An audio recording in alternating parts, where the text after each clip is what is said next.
September 3rd, 1939. At 11:15 a.m., Britain declared war on Nazi Germany, and as church bells echoed across London, Prime Minister Neville Chamberlain knew something terrifying. The British Empire had just entered a conflict it could not win alone. The Wehrmacht was modern, ruthless and efficient. Britain's military, still exhausted and half disarmed from the First World War, was not. And while millions of British citizens stood ready to fight, the cold truth was carved into every intelligence briefing: Britain would eventually need America. But in 1939, the United States wanted nothing to do with another European war. Isolationism dominated Congress. Veterans of World War I were still alive, still bitter, still warning that Europe's wars were not America's problem. Polls showed nearly 90% of Americans opposed sending soldiers overseas again. President Franklin D. Roosevelt understood Britain's desperation, but he also understood the political reality. He couldn't drag America into a war the people refused to fight. Yet even on that first day, as London braced for German bombers, Chamberlain and the man who would soon replace him, Winston Churchill, began planning something extraordinary. If America wouldn't enter the war willingly, Britain would have to pull it in, slowly, subtly, relentlessly. And this is the story of how they did it. Before Pearl Harbor, before Roosevelt's speeches, before Hitler's declaration of war, there was a hidden campaign of persuasion, espionage, manipulation, and strategic desperation that reshaped history. Britain understood that defeating Hitler required American industry, American weapons, American money, and eventually American soldiers. But no American soldier would step foot on a battlefield unless public opinion changed dramatically. Britain's first move came quietly. In the winter of 1939 to 1940, tons of British gold, actual bars, were loaded onto ships and sent across the Atlantic to Canada and New York. It wasn't payment, it was collateral. Britain was preparing to buy enormous quantities of American weapons, even knowing Congress forbade selling arms to belligerents involved in war. But British diplomats and American officials in the Roosevelt administration worked around the law with something called cash and carry. Britain would pay up front, transport everything itself, and never directly involve US forces. The American public barely noticed. Roosevelt could truthfully say America was still neutral, and Britain had just taken its first step in dragging the US into the war. Then everything changed on May 10, 1940. Germany invaded Belgium, the Netherlands, and France in a lightning attack so fast and devastating that even seasoned generals were stunned. Paris fell in just 6 weeks. The British Expeditionary Force barely escaped at Dunkirk. Europe collapsed like dominoes. Suddenly, Britain stood alone against Hitler, one island against an entire continent. And Churchill, who became Prime Minister that same day, understood something Chamberlain hadn't. If Britain fell, America would face the Nazi war machine alone. So he crafted one of the greatest political strategies in history. Step 1. Make American citizens care.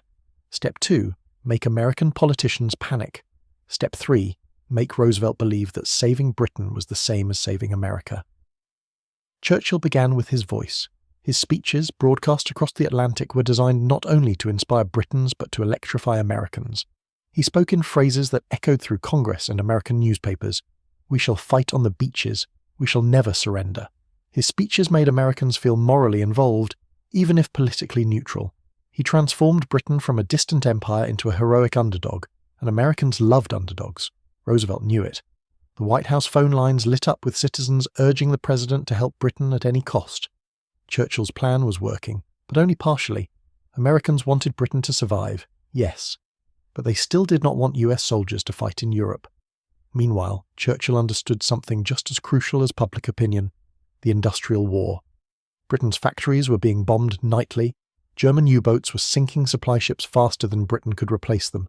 The country was days, sometimes hours, away from running out of ammunition, fuel, and aircraft.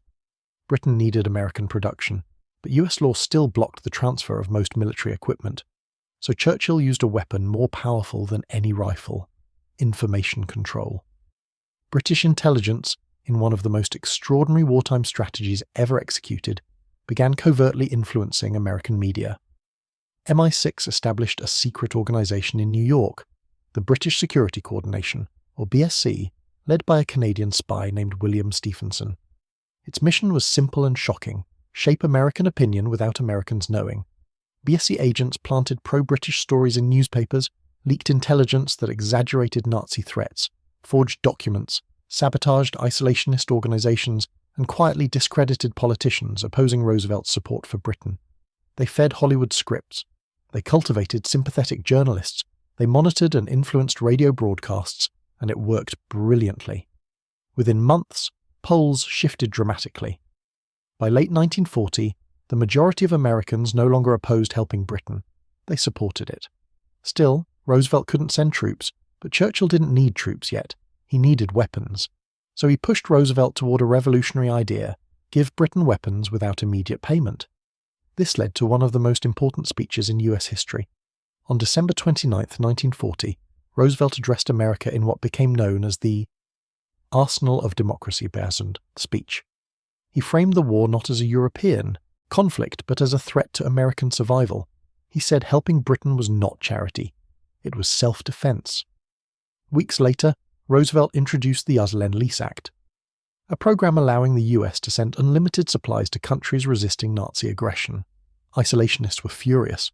Some called Roosevelt a dictator. Others accused Churchill of manipulating America into war. But public opinion had already shifted thanks to British propaganda, Churchill's speeches, and Nazi aggression. Lend-Lease passed, and suddenly Britain had everything it needed: tanks, planes, rifles, trucks, fuel, food, radios, and ammunition, paid for by the American taxpayer. It was the moment the US entered the war materially, even though it had not yet entered militarily. But Britain still feared disaster. German U-boats were sinking ships faster than the US could build them. Churchill knew that unless America defended the Atlantic, Lend-Lease would be meaningless. So he pressured Roosevelt publicly and privately to patrol the ocean and escort convoys. Roosevelt agreed to a compromise. The US Navy would operate in the Western Atlantic and report positions of suspicious vessels, even though everyone knew this meant shadowing German U-boats for British destroyers. The US had become a combatant in all but name, but Churchill needed more.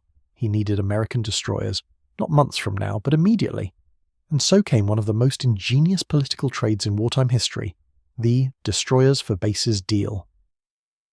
The US gave Britain 50 naval destroyers, ships desperately needed to protect Atlantic convoys. In exchange, the US received long-term access to British bases across the Atlantic, from Newfoundland to the Caribbean. Roosevelt sold it as a defensive measure, not an alliance. Churchill sold it as salvation, and the American public accepted it because Germany was beginning to look unstoppable. But Britain's most decisive influence came not from diplomacy or propaganda. It came from terror. Beginning in September 1940, the Luftwaffe launched the Blitz, a bombing campaign that hammered London, Coventry, Liverpool, and dozens of other cities night after night. Firestorms lit the sky, entire blocks collapsed, thousands died, millions fled into shelters. American journalists broadcasting live from London delivered these horrors into US living rooms. The sound of exploding bombs, captured over radio, broke the psychological barrier separating America from Europe's suffering. British resilience under fire created something priceless: American admiration. And with admiration came support, financial, political, emotional. Roosevelt capitalized on that support brilliantly. He extended Lend-Lease, he increased naval patrols, he began secret staff talks with British generals months before Pearl Harbor, and Churchill encouraged every step. Through 1941, British intelligence continued shaping American opinion. MI6 infiltrated isolationist movements. BSC spread rumors and leaked files that portrayed opponents of intervention as Nazi sympathizers, even when they weren't. They forged letters, exposed scandals, and amplified stories of Nazi atrocities. They painted Hitler as a direct threat to the United States, and all the while Churchill wrote Roosevelt personal letters nearly every week, reminding him, pressuring him, encouraging him. Churchill's charm and desperation combined into something irresistible.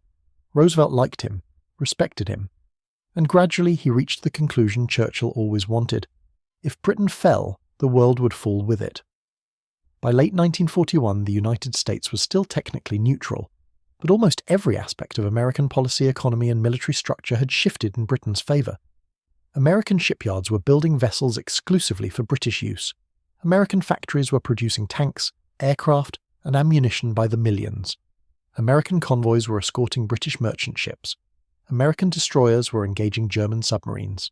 American soldiers were already dying at sea, long before the 1st American Infantry Division landed in Europe.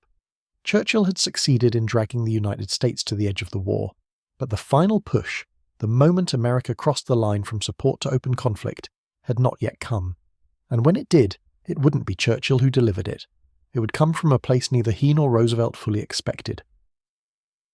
Pearl Harbor was the spark, Hitler's declaration of war was the fuse, and Britain's years-long campaign to pull America into the conflict was the groundwork that made US intervention unstoppable. But the story of how Britain got America that close, the behind-the-scenes deals, secret intelligence operations, political manipulation, and high-level pressure, was only halfway finished. Churchill still had one final mission: ensure that once America entered the war, it stayed in the war until Germany was utterly destroyed. And the road to that outcome would be darker, more dangerous, and more morally complex than either nation had ever admitted publicly. October 17th, 1941. Midnight. A cold North Atlantic wind cut across the deck of the USS Kearney as the destroyer raced toward a convoy under attack. Minutes later, a German U-boat torpedo slammed into the hull, killing 11 American sailors, young men who had never fired a single shot at Germany. Their deaths rippled across the United States like a shockwave. Newspapers blazed with headlines. Isolationists scrambled to explain. Interventionists shouted, "We told you so!" And in London, Winston Churchill read the reports with a grim understanding. The United States had just taken another step toward war. Churchill knew Roosevelt hadn't ordered the US Navy to escort convoys for symbolic reasons. He had done it because he understood a political truth. American bloodshed would break the final emotional resistance the public had to entering the conflict. But Roosevelt had to move carefully. Elections, Congress, public opinion, they all acted as barriers he could not ignore. Yet Churchill didn't have those limitations. His mission was survival by any means necessary. And the more American ships Germany attacked, the closer America moved toward open war. Churchill had hoped for this. He had anticipated it. He had even quietly encouraged it. By autumn 1941, Britain's influence campaign inside the United States reached its peak. MI6 agents operating under the British Security Coordination, BSC, had infiltrated newsrooms, radio stations, and even congressional offices. Their assignment was not just to promote British interests, it was to shape American destiny. They fed journalists sensational intelligence reports showing Hitler's supposed plans to dominate South America, invade Caribbean islands, or undermine American democracy. Some of these reports were true, some were exaggerated, some were forged entirely. But Churchill wasn't playing a moral game. He was fighting for national survival. And in that fight, fear was a weapon. The more afraid Americans became of Germany, the more willing they would be to accept war. Yet despite everything, the torpedo attacks, the propaganda, the intelligence leaks, the United States was still officially neutral. Churchill needed something bigger, something undeniable, something that would shatter the illusion of distance between the US and the European conflict. That moment came on. December the 7th, 1941. When Japanese aircraft screamed out of the sky over Pearl Harbor, Churchill received the news at Chequers, and the first words out of his mouth were not grief or shock. They were a quiet, exhausted, triumphant whisper. We have won.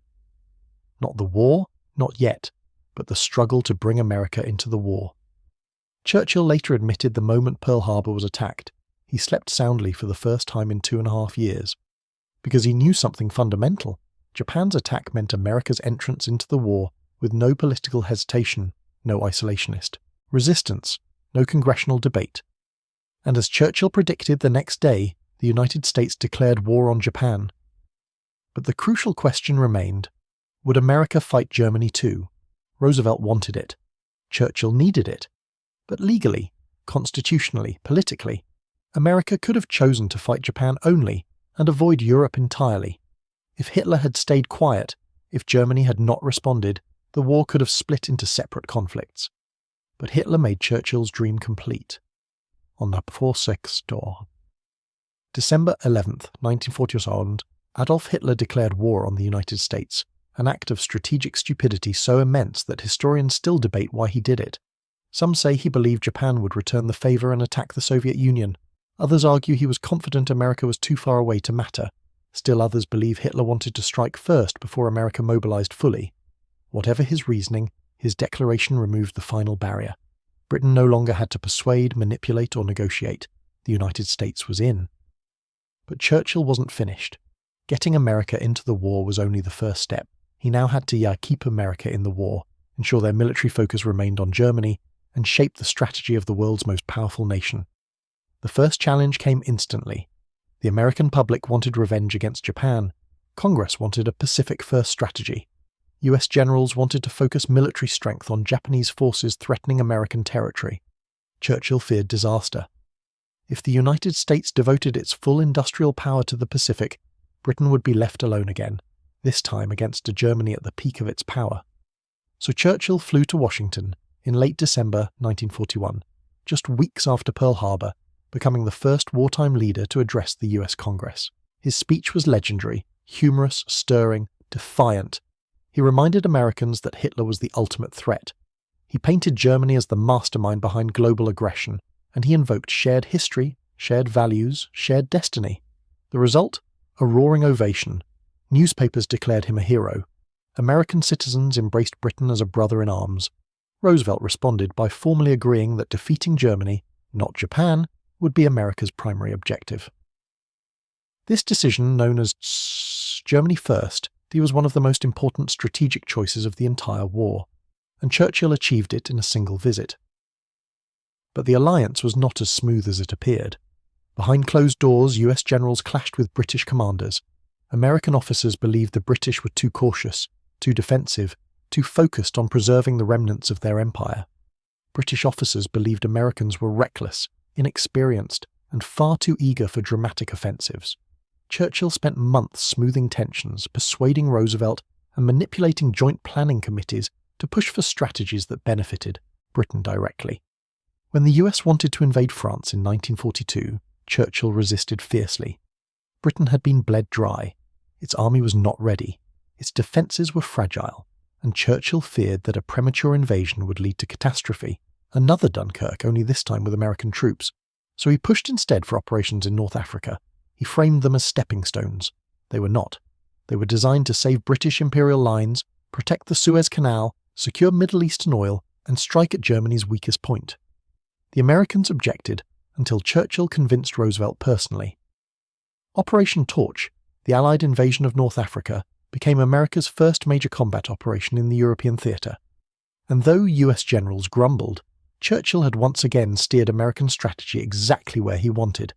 Meanwhile, Churchill intensified his information pressure on the United States. Through British-controlled intelligence leaks, he highlighted German atrocities, exaggerated the threat of U-boats near American shores, and emphasized the global danger posed by a Nazi victory. American newspapers printed stories of German agents supposedly operating in Latin America. Hollywood produced films portraying Britain and America as intertwined allies fighting the same enemy. And MI6 agents continued disrupting isolationist voices, undermining critics, and promoting pro-war arguments. The British effort was so successful that years later, declassified documents revealed the extent of Britain's covert influence, shocking historians who realized just how deeply Churchill had shaped American public opinion. But influence alone couldn't win battles. The US military needed experience, fast, and Churchill made sure the first battlegrounds were ones that benefited Britain's long-term strategic needs: North Africa, Sicily, Italy. Each campaign weakened Germany's southern flank and protected British territories, and each campaign forced American soldiers to learn the brutal realities of fighting seasoned German troops. By the time the US was ready to invade France, American forces had transformed from untested recruits into hardened veterans. Churchill, in his strategic brilliance, had used time as a weapon. Yet even while fighting together, Churchill knew the alliance was temporary. He feared America's growing power. He feared a post-war world dominated by the United States and the Soviet Union. So he continued shaping public narratives, framing Britain as an equal partner, even when it wasn't. He needed American sympathy long after the war ended, and he used every tool at his disposal, speeches, films, journalists, diplomats, to maintain that perception. But something else was happening. As US involvement deepened, Americans began to realize the truth. Britain had been influencing them for years. Some felt manipulated, some felt deceived, but most felt something entirely different: gratitude. Because Britain had seen the danger early. Britain had understood the stakes. Britain had fought alone when no one else would. And Britain, in its desperation, had executed one of the most successful and morally complex influence campaigns in history. By 1943, the United States had become the dominant Allied power. The factories of Detroit, Pittsburgh, Cleveland, and Chicago outproduced the entire Axis combined. American troops were arriving in Europe by the hundreds of thousands, and Churchill knew the moment had arrived to prepare for the final act, the invasion that would break Hitler's empire forever. But he also knew that with America now at full strength, Britain's ability to steer the war was fading. The country that Britain had dragged into the war was now the country leading it, and Churchill, though celebrated, admired, and respected, realised the one thing he had fought hardest to prevent. Britain's age of dominance was ending, replaced by an American century. June 1st, 1944. With only 5 days left until the largest amphibious invasion in history, Winston Churchill stood in a crowded headquarters in London and watched rows of American and British officers finalise the plans for Operation Overlord.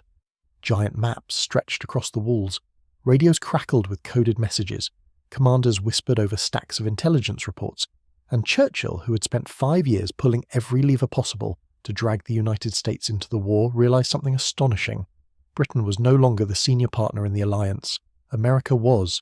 The United States now commanded the largest army, the largest navy, the largest air force, and the largest industrial output the world had ever seen. The war Britain had manoeuvred America into was now a war America would finish. And yet Churchill felt no resentment. He felt something closer to relief, because this was the outcome he had fought for from the first day Hitler invaded Poland. Britain's mission had never been to win the war alone. It had been to survive long enough for America to join it. And now that America was fully committed, Germany's defeat was inevitable. But the road to that inevitability had been brutal. American soldiers learned in North Africa that German fighters were clever and disciplined. They learned in Italy that German defences were deeply layered and nearly immovable, and they would learn in Normandy that German machine gun nests, artillery observers, snipers, and armoured divisions could turn even the best-planned invasion into a nightmare. Churchill knew the price America was about to pay.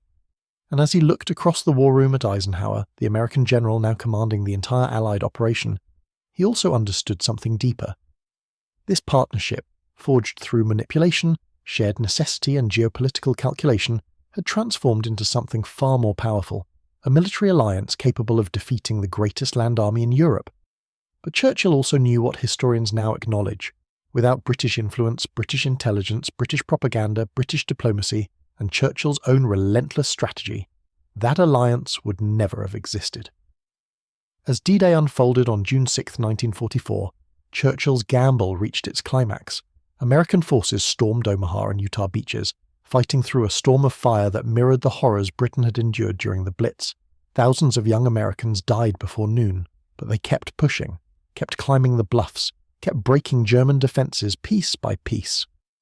Churchill spent the morning pacing between war rooms, listening to updates as they poured in, and at 3 p.m, when the first reports confirmed that American troops had broken through German positions at Omaha, Churchill whispered something only a few staff officers heard. "The Americans have done it. God bless them." Because in that moment, victory in Europe became certain. But the story of how Britain dragged the US into Witzenhausen didn't end with Normandy. It continued through every major decision of the final year of war. In the summer of 1944, as the Allies advanced across France, Churchill faced a new challenge: managing American impatience. US generals wanted to push straight toward Berlin. They believed the war could end in months. Churchill, shaped by years of fighting, feared a trap. He warned Roosevelt that Germany was not yet broken. He argued that supply lines were stretched too thin, terrain too chaotic, and German counterattacks still dangerous. And he was right.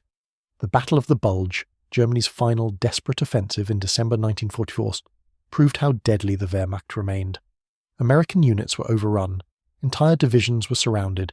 Tens of thousands were killed, wounded, or captured. And through it all, Churchill remained in constant contact with Roosevelt, supporting him, advising him, urging him not to let Germany seize the momentum. Churchill understood the psychology of war. He had lived through its darkest truths, and he knew America, powerful as it was, had not yet experienced the kind of existential desperation Britain had endured. Yet by early 1945, the balance of influence had completely reversed. Britain was exhausted, industrially, financially, and militarily. America was stronger than ever. Roosevelt's advisors spoke openly about the post-war world, a world in which the United States would lead not only the war effort, but global politics. Churchill felt this shift acutely. His dream of preserving the British Empire clashed with the rising American vision of a post-imperial world shaped by democratic principles and economic power, rather than colonial control. For the first time, Churchill realised the price of dragging America into the war.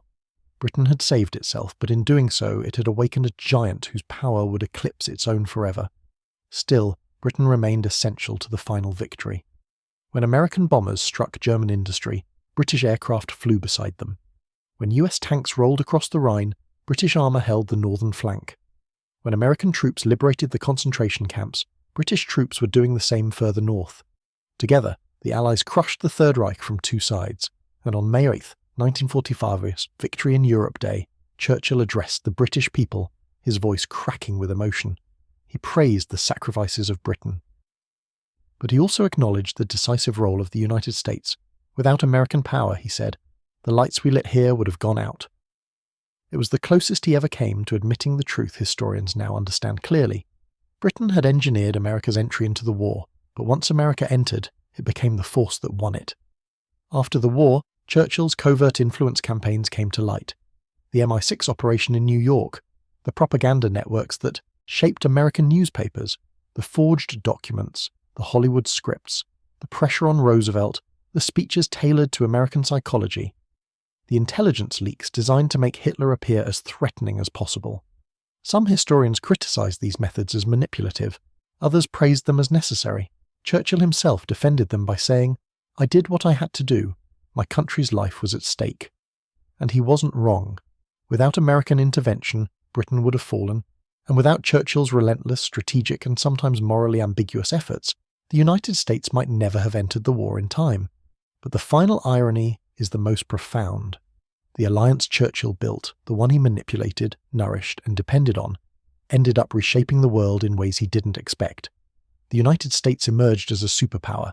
Britain emerged weakened, economically devastated, and forced to dismantle its empire. The post-war world order was built not in London but in Washington.